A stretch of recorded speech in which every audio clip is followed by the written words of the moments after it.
संपत्ती सोहळा नावडे मनाला, लागला टकळा पंढरीचा, जावे पंढरीसी आवडे मनासी, आषाढी एकादशी व्रत हे. तुका म्हणे ऐसी, आर्त ज्याचे मनी, त्याची चक्रपाणी वाटप आहे. जय हरी विठ्ठल. वारी या शब्दाचा अर्थ होतो एरझार. पायी चालत वैष्णवांच्या संगतीमध्ये हरिनामाचा गजर करत संतांच्या पालख्या मिरवत भौतिक सुखाची काडी मात्र अभिलाषा न करता पांडुरंगाला भेटणं. जो कोणी या प्रकारे वारी करतो, जन्म मृत्यूची चुकवी फेरी तोची खरा वारकरी. या वारीची परंपरा हजारो वर्षापूर्वींची आहे. अनेक वैष्णव आचार्य साधू संत यांनी पंढरपूरची वारी केली. भगवंतांनी त्यांच्याशी भक्तीचे आदान प्रदान केले आहे. तर या पंढरपूरच्या वारीचा संपूर्ण इतिहास जाणून घेण्यासाठी हा व्हिडिओ शेवटपर्यंत नक्की बघा. भगवान श्रीकृष्ण 5000 वर्षापूर्वी 28व्या युगात दिंडीर वनात रुक्मिणी मातेची समज घालण्यासाठी द्वारकेहून पंढरपूरला आले. नाही घडविला नाही बैसविला, भेटी लागी आला पुंडलिकाच्या. परंतु भक्तवत्सल भगवान विठ्ठल रुक्मिणी देवींना भेटण्यापूर्वी भक्त पुंडलिकांना भेटले आणि भक्त पुंडलिकाच्या इच्छेनुसार आजही ते विटेवरती उभे आहे.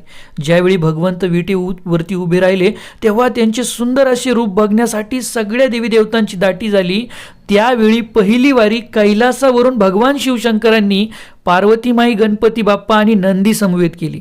पंढरीनाथांनी जेव्हा शिवजींना बघितलं त्यावेळेस त्यांना इतका आनंद झाला की त्यांनी शिवजींना डोक्यावरती उचलून घेतलं. या प्रकारे पंढरीनाथांचं दर्शन आजही आपल्याला होतं. पांडुरंगासमोर गरुड खांबावरती गरुड विराजित आहे.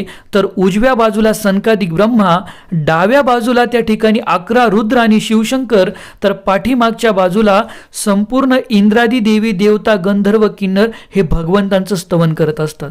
यानंतर आपण बघू शकतो की बलरामजी हे देखील या क्षेत्री आले. त्यांनी या ठिकाणी स्नान केलं म्हणून या क्षेत्राला संकर्षण तीर्थ म्हणून ओळखलं जातं. या क्षेत्रामध्ये आजही बलरामजी बालाजी म्हणून पंढरीनाथांच्या उजवे दिशेला मंदिरामध्ये विराजमान आहेत. याचबरोबर राधाराणी, गोवर्धन, सत्यभामा हे देखील या ठिकाणी आले होते. आपण बघू शकतो की धौम्यादी ऋषी, 5ही पांडव, मुक्तिकेशी दासी अशा अनेकांच्या भेटी आपल्याला द्वापार युगाच्या शेवटी पंढरपूरला दिसतात. इसवी सन पूर्व 4200 पासून दक्षिण भारतामध्ये 12 अलवार म्हणजे दक्षिण भारतातील 12 प्रमुख संत तसेच अनेक आचार्यांनी भगवत भक्तीचा पाया रचला. त्यांच्या भक्तीमुळे आपणास दक्षिण भारतामध्ये 108 दिव्य क्षेत्रांचे दर्शन होते. कालगणनेनुसार इसवी सन 78 मध्ये पैठणचा राजा शालिवान, गौतमी पुत्र सातकर्णी यांचे प्रधान रामचंद्र सदाशिव सोनार यांनी पांडुरंगाच्या मंदिराचा जीर्णोद्धार केला, असे मालुतारण या ग्रंथामध्ये मालू सोनार या कवीचे वर्णन आपल्याला आढळते. 8व्या शतकात पंढरीची वारी श्रीपाद आदी शंकराचार्यांनी केली. तत्कालीन कलियुगाच्या प्रभावाने वाढलेला शून्यवाद, निरीश्वरवाद याचे खंडन त्यांनी केले. वेदांचा आदर वाढविला. पंढरपूरला असताना चंद्रभागेचे स्नान, पांडुरंगाचे दर्शन असा त्यांचा नित्यक्रम होता. पंढरीनाथांच्या सौंदर्याने ते इतके मोहित झाले की त्यांनी पंढरीनाथांचे गुणगान करत पांडुरंगाष्टकाची रचना केली. महायोग पीठे तटे भीमरथ्याम, वरम पुंडरीकाय दातु मुनींद्रै, समागत्य तिष्ठम तमानंद कंदम, परब्रह्मलिंगम भजे पांडुरंगम. यानंतर 10व्या शतकात लक्ष्मी संप्रदायाचे आचार्य श्रीपाद रामानुजाचार्य यांनी पंढरपूरची वारी केली. रामानुजाचार्य यांच्या उपदेशाने तत्कालीन राजा विष्णुवर्धन याने वैष्णव संप्रदायाची दीक्षा घेतली आणि त्यानंतर पंढरपूरचे महात्म्य वाढवण्यास सुरुवात केली. 11व्या शतकात कुमार संप्रदायाचे आचार्य निंबार्काचार्य यांनी पंढरपूरची वारी केली. त्यांच्या संपूर्ण जीवन काळात त्यांनी 3 वेळा भारत भ्रमण केले आणि 3ही वेळा पांडुरंगाचे दर्शन घेतले. त्यांनी विठ्ठलांचे गुणगान केले. याच्या प्रित्यर्थ आजही तांबड्या मारुती समोर निंबार्काचार्यांचा भव्य मठ आपणास दिसतो. 12व्या शतकात ब्रह्मसंप्रदायाचे आचार्य श्रीपाद मध्वाचार्य यांनी पंढरपूरची वारी केली. त्यांचे शिष्य पद्मनाभ तीर्थ यांनी स्थापन केलेल्या मठात ते चातुर्मासामध्ये 4 महिने राहिले.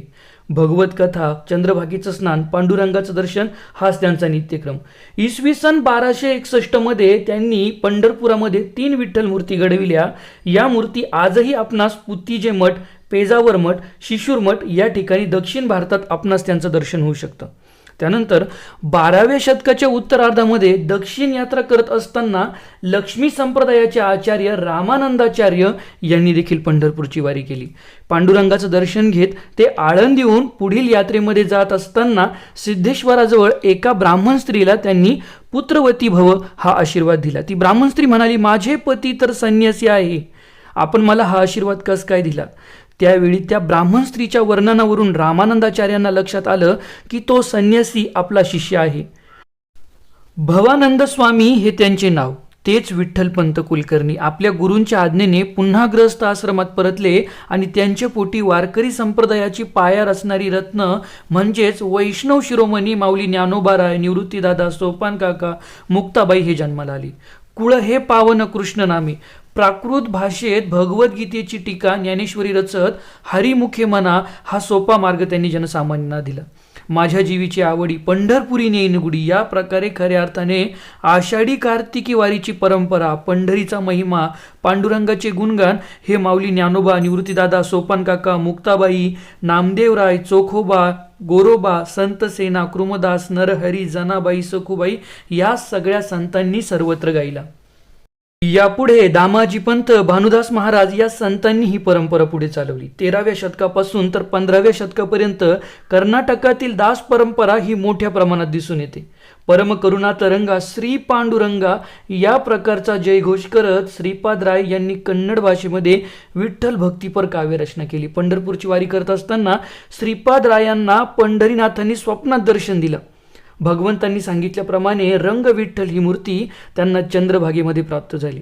600 वर्षापासून आजही पादराजमठामध्ये श्रीरंग विठ्ठलाची म्हणजेच भगवंतांची पूजा अर्चा केली जाते.